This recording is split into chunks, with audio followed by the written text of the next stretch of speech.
बाद आप देख रहे हैं डीडी न्यूज पर। इस वक्त अब बात करेंगे पश्चिम बंगाल की राजनीति की, जहां कुछ नए चेहरे भी उभर रहे हैं।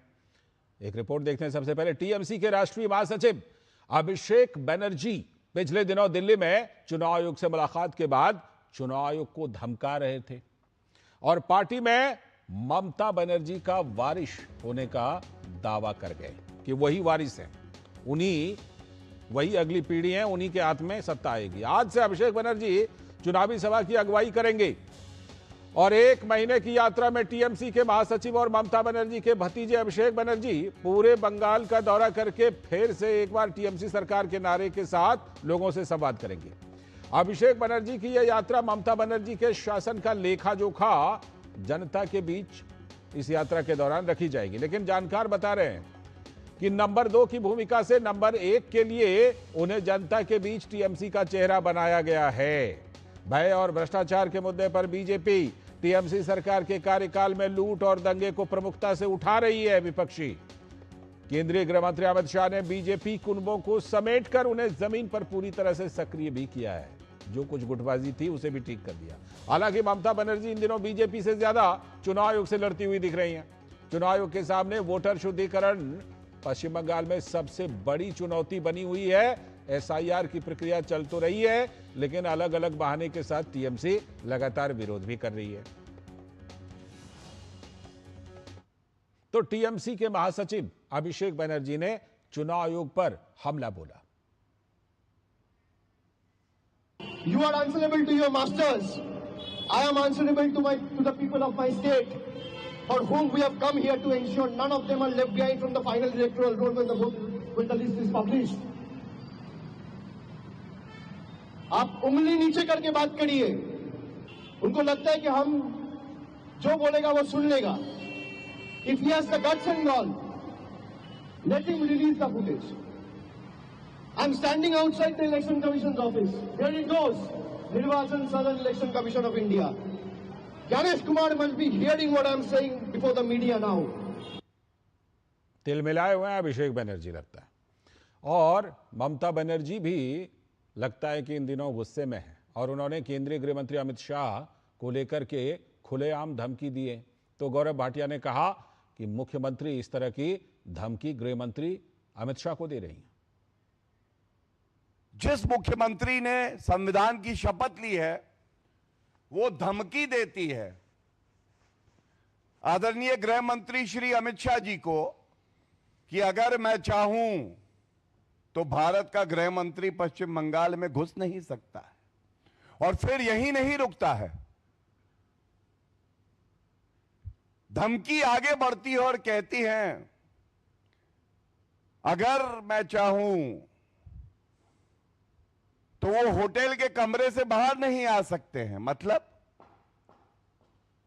अगर कोई नागरिक अपने संवैधानिक अधिकारों का प्रयोग करके जनता से संवाद करने, संपर्क करने जाना चाहता है, देश के गृह मंत्री जी जाना चाहते हैं, तो आप उनको धमकी दे रही हैं। तो ये मामला इसलिए उठा क्योंकि अमित शाह कोलकाता में है, और अमित शाह कोलकाता में हैं तो बहुत कुछ कर भी रहे हैं, इसीलिए टीएमसी बौखलाई हुई है। अमित शाह ने जो थोड़ी बहुत गुटबाजी थी बीजेपी के अंदर उसको भी दुरुस्त किया है, उसका असर भी दिख रहा है। बीजेपी के नेता दिलीप घोष ने कहा कि हम कार्यकर्ता हैं और पार्टी जो भी जिम्मेदारी देगी हम वो करेंगे। दिलीप घोष है, इंपॉर्टेंस है पहले से ही। अब मीडिया में बढ़ने से नहीं होता है, पब्लिक में बढ़ना पड़ेगा, कार्यकर्ताओं में बढ़ना पड़ेगा। और पार्टी हमको जिस प्रकार से उपयोग करने का सोचेगा, जो काम देगा हम उसको करेंगे, उसी प्रकार से काम होगा। जानकारी और विश्लेषण के लिए जुड़ गए हमारे संवाददाता प्रसेनजीत बख्शी कोलकाता से हमारे साथ। प्रसेनजीत दा, ये सबसे पहला सवाल तो यही कि क्या मान लिया जाए कि ममता बनर्जी भी मन बना चुकी हैं क्या कि अब आगे टीएमसी की कमान मोटे तौर पर धीरे धीरे ही सही लेकिन अभिषेक बनर्जी के हाथ में दे दिया जाएगा, या फिर ये अभिषेक बनर्जी का अकेले का क्लेम है? देखिए लालचंद, पहले तो एक हिंदी सिनेमा का एक छोटा सा जो क्लिप है वो आपको याद दिला दूं। दिलाइए।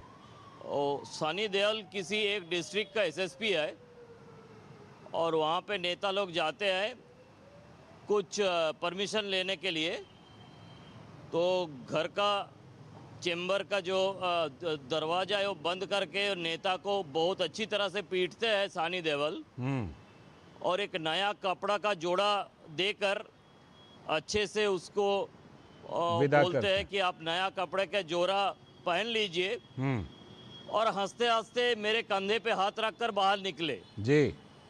तो इलेक्शन कमीशन के बाहर अभिषेक बनर्जी का जो प्रेस कॉन्फ्रेंस है वो सुन के मुझे ऐसा ही लग रहा था। मैं समझ रहा था कि आप उसी को गणेश जी रेफर ने कर रहे हैं। उंगली उठाया था या नीचे किया था, अभिषेक बनर्जी क्या कहा था क्या नहीं कहा था, ये किसको मालूम है? जी।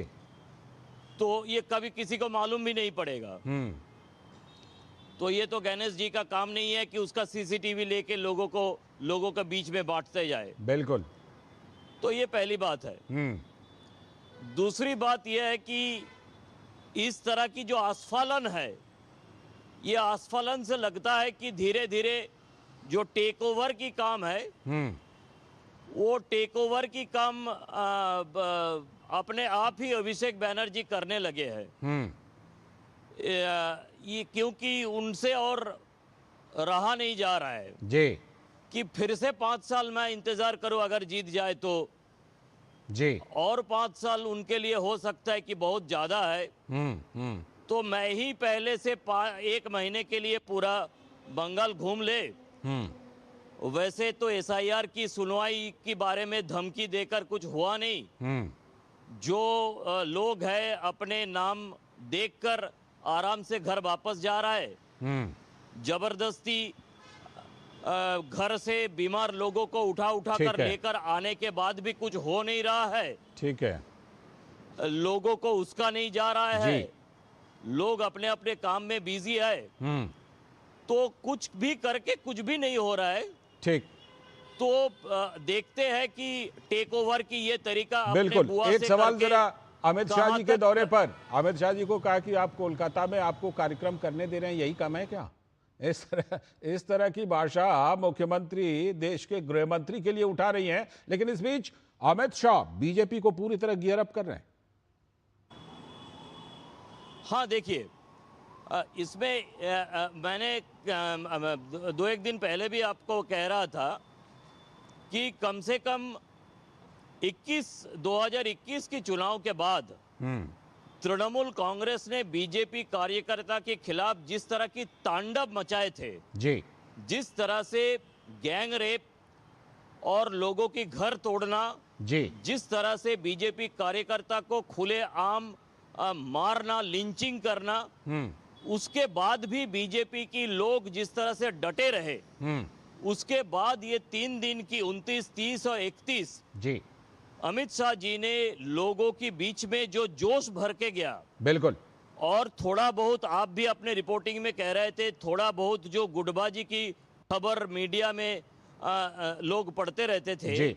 उसमें एक जोश भर के गया। दिलीप घोष का बाइट अपने चलाया, दिलीप घोष को भी अभी काम पे लगा दिए हैं। तो इसमें लोगों के मन में एक ये उन्होंने बोल के गया ये सामने साइंस सिटी में कि दिल में ये मान के चलिए कि इस बार बीजेपी की सरकार। शुक्रिया तो दादा। ये बीजेपी इसीलिए के लिए लगता है कहीं ना कहीं टीएमसी वोकल टनिक की काम किया है। ठीक, टीएमसी और ममता बनर्जी शायद इसीलिए बहुत ज्यादा हमलावर हैं और कई बार जो शब्दों की सीमा है उसको बहुत क्रॉस कर जाती हैं। शुक्रिया। आगे हम लोग जुड़ते रहेंगे, बात करेंगे। कुछ कहना चाह रहे हैं आप? हमलावर होना एक चीज है, हाँ। लेकिन जो अपशब्द इस्तेमाल किया जा रहा है शायद वो बहुत ही खराब बिल्कुल, है। ये बात सच है। शुक्रिया दादा, शुक्रिया, बहुत बहुत शुक्रिया। हमारे संवाददाता प्रसेनजीत बख्शी जुड़े थे कोलकाता से, और जो पश्चिम बंगाल में जिस तरह की राजनीति चल रही है उसके बारे में